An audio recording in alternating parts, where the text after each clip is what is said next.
Hi, my name is Jana from HalloGermany, and in this video I'm going to show you how you can apply for the Statement of Comparability for EU Blue Card applicants. The Statement of Comparability is also often simply referred to as ZAB, and there is a special application form for EU Blue Card applicants. And I'm specifically pointing this out because the usual processing time for the Statement of Comparability is 3 months. But if you have a job offer in Germany, you probably don't have this much time, right? Plus, there is often a long waiting time for visa appointments and so on. So if you apply with this form that I'm going to show you, the processing time is reduced to 2 weeks. So in this video, I'm going to explain to you why you still need to plan more than 2 weeks to get the statement. I'm going to show you how you can apply for it, how you can find out what kind of documents you need, what kind of data you need to fill in, and also what happens once you have submitted your application. So first of all, you need to go to the KMK website. On their website, they have a dedicated page for EU Blue Card applicants where you can apply for the Statement of Comparability. And I'm going to link this website here for you so that you don't need to search for it like I just did. And also, just in case you've been wondering, KMK stands for Kultusministerkonferenz. That's a consortium of ministers responsible for education and schooling and institutes of higher education and research, among other things, here in Germany. So as you can see, the website explains the different steps you need to take to apply for the Statement of Comparability.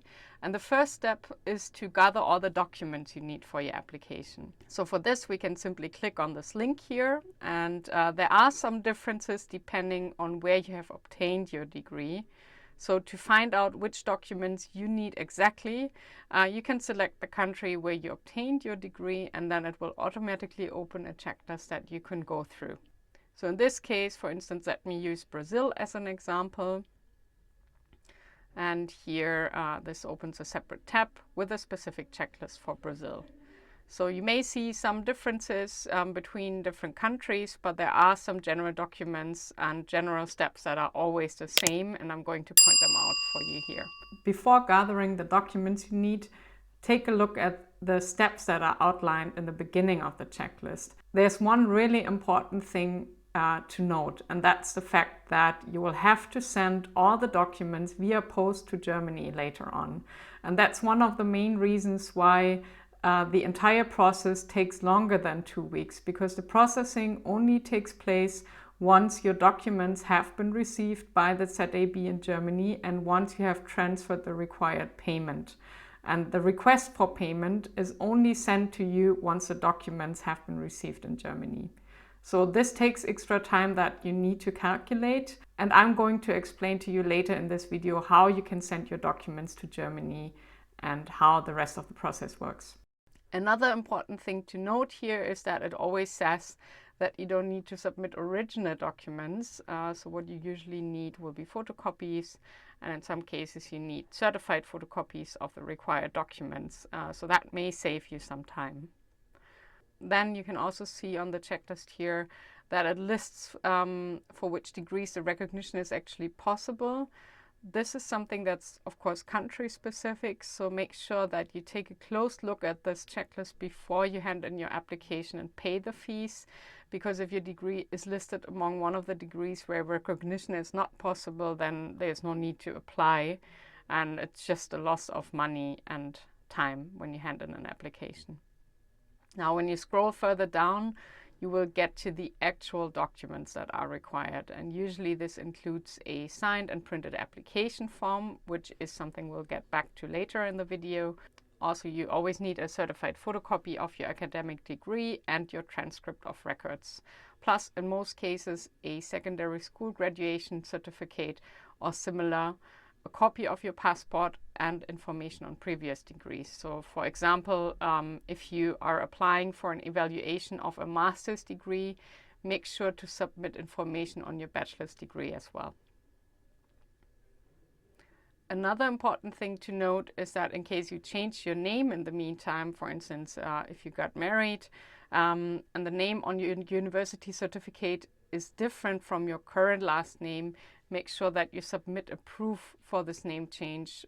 So that could, for instance, be a marriage certificate. This brings me to the last document that I want to point out here, and that's the work contract. The work contract is really important for your application because you will only benefit from the accelerated processing time if you provide proof of a job offer in Germany. If you don't submit such a work contract, then you will usually end up in the regular process, meaning that the processing takes much longer than the 2 weeks.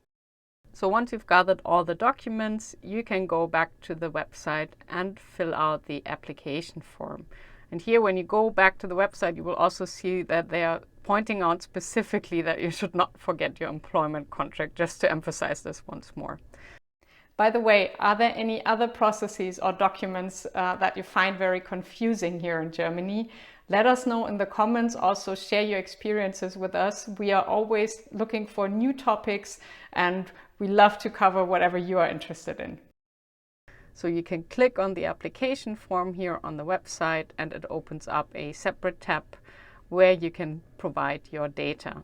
So it starts with personal information like your name, your date of birth, citizenship, and so on. So what's helpful here is that in some cases, when you hover over the boxes, you can see a pop-up that explains what kind of information they want here and what exactly you should look out for when you provide the data.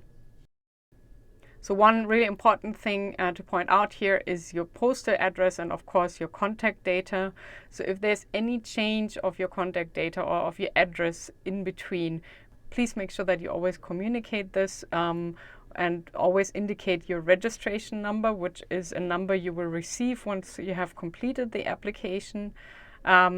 Because otherwise you will not receive the documents that they sent you, and that will make it very difficult for you to get the statement of comparability as fast as possible. So now when you scroll down, once you have completed the personal data, it will ask for the purpose of your application. And that's a really important part because here you will see that it opens a drop down with terms in German language. So don't be confused by this. Usually what candidates select here are either Blue Card angestrebt or Blue Card beantragt, which means I'm aiming for a blue card or I have already applied for a blue card. And then there's also a box on the right side where it says employment contract for the blue card is attached. So make sure that you activate this box to benefit from the accelerated process. Now, below this, you need to provide information on the degree that you want to get recognized and the qualifications you have. One important thing to point out here is that you always need to provide the information on your academic degree in the original language that the degree was awarded in. So make sure that this matches with the certificates you're handing in along with your application. So I'm just using dummy data here to guide you through the entire process once. I hope this is not too confusing to you. Now here below, also make sure that you get the length of the program right, the official length of program in years, because this is often a decisive factor for the recognition of your degree. Below that, you will be asked for information on your prior education. So for instance, a secondary school qualification or the first degree that you hold. So again, make sure that you provide the right information here in original language in Latin letters. And then the last step is to go through the declaration below where you certify that the information given is correct and that the documents are authentic. That's of course really important. And then you can decide to authorize the ZAB to ask the issuing institutions for verification if that's required, or you can also choose not to authorize them, which would probably make the process a bit more difficult if there is any issue with your documents. And then once you're done with this, you can finally click the send button. But please wait, this doesn't mean that your done. As you can see here, this opens a confirmation page in German language. That's in general, that's something that's a bit confusing about this application process. You will often find descriptions or forms in German language or with German terms. So you may need a translation tool if there's something you don't understand. But basically, the confirmation page says that your application has been created and that you should send them the signed application form as soon as possible. And here you can click on the word Antragsformular, which basically means application form. And when you click on it, it will download the filled-in application form with the data you just provided. And this document is really important for you. So when you open the document, you can see that all the data you just provided is there. Just make sure that you double check it to make sure that everything's correct. When you scroll down to the end of the form, which again, unfortunately, entirely comes in German language, you will see this field saying Datum/Unterschrift, which basically means date and signature. And this is really important because you need a signed application form to apply for the statement of comparability. Make sure to print it and sign it and include it in your application. The next step for you is to log into your mail account, and by now you should have received an email by ZAB service with a subject line that includes your registration number. And this registration number is also noted on your filled application form. When you open the email, you will see that it starts in German language, but no worries, when you scroll down, you will find that there is an English translation as well.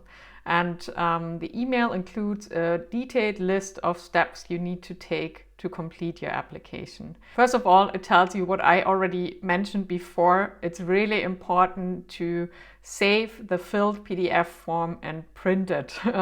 So what happens very often is that people complete the form and then they just close the tab, and then later on they realize that the filled form is lost because they don't send it to you via email, and there's also no way to access the form again later on.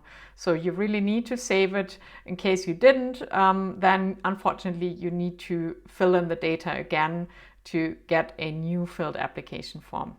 Do make sure that you sign the application form, because application forms that are not signed will not be accepted by the ZAB. This brings me to the next step, which is unfortunately often a step that costs a lot of candidates extra time, because you need to send all the documents you gathered, all the documents we looked at earlier in the list of documents, plus the signed application form and your employment contract via post to Germany. There is no way to simply upload the data somewhere or submit the data via email. You actually need to send everything via post. And depending on where you live, of course, this may take some extra time. So to find the address you need to send your documents to, just take a look at the application form. On the first page, it states the address that you need to send your documents to. And this is also something I found a bit confusing, because if you look at the email, they also list an address at the end of the email, but please don't use this address. Do use the address that's written on the application form, not the one that's written in your email. One way to speed up the process if you are under time pressure is to courier your documents to this address. This is something I have heard from a lot of candidates. It's probably a good way to speed up the process a bit, because it can also take some time until the ZAB has processed the post and until you get a notification that your documents have been received. This notification is sent to you via email, luckily, and it includes a request for payment. The request for payment will include information on a German bank account where you will need to transfer the required fees for this process.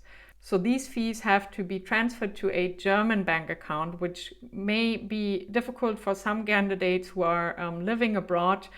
So make sure that you check on this latest once you have sent all your documents via post, to be sure that you're ready once you get this notification, because that's another step where a lot of candidates lose time. Here again, it may take the ZAB a few days to process your payment, and only once they have received your payment, they will start working on your actual application. Once a review of your degree has been completed by ZAB, you will receive an email by them informing you about the result, and they will also let you know that they are going to send the statement of comparability via post back to you. That's why it's very important that the contact data you provide on the application form is correct so that you can actually receive this document. I've heard from some candidates now that they've handed in the email confirmation if they received a positive result, and that some embassies accepted that and simply started processing the visa with this information, and then the candidates provided the original document as soon as it arrived. But of course, this is not something that's going to work everywhere. It's completely up to the German authorities to decide if this is something they want to go ahead with or not. So if you sum this up, it can easily take minimum 4 or 5 weeks until you get the statement of comparability for EU Blue Card applicants, which is still much faster than the usual amount of time it takes to get a statement of comparability, but it definitely takes longer than the 2 weeks that some candidates may expect. That was it about the statement of comparability for EU Blue Card applicants. I hope this was helpful for you. If you need any help with your visa or residence permit application, feel free to reach out to us. Take a look at our website. We offer great services and we would be happy to help you out.